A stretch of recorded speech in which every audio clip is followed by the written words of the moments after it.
So those latest results are some of the highest grade and deepest ones we've seen across the York Harbour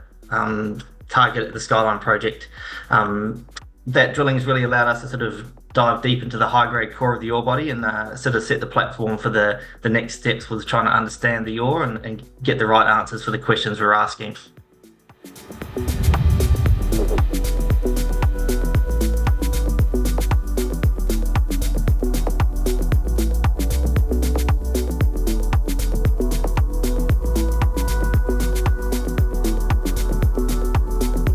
Yeah, so this latest round of drilling has given us access to some core, which has been vital to do some studies on and really understand what the ore looks like from below, as well as from the air, which is our LEEM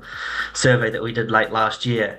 We weren't seeing the answers we wanted, so we had to ask the question in a different way. So getting access to the ore and access down the holder to use some of these geophysics tools to really understand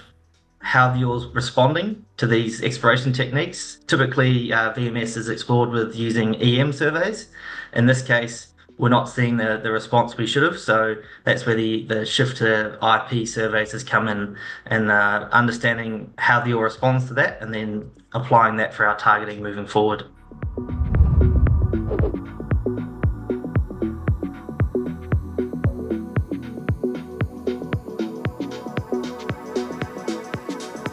So understanding what's happening at a smaller scale has allowed us to sort of upscale across the wider project, knowing how the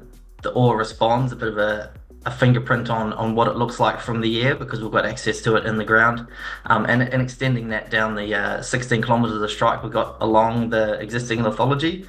but also using that same mineralization type in lithologies outside of that sequence as well. As it's all sourced from the same material, so it's all going to respond in a similar way, and that sort of really set the platform for this latest announcement, which has identified a multitude of more targets, which has really set the pipeline for the project ahead.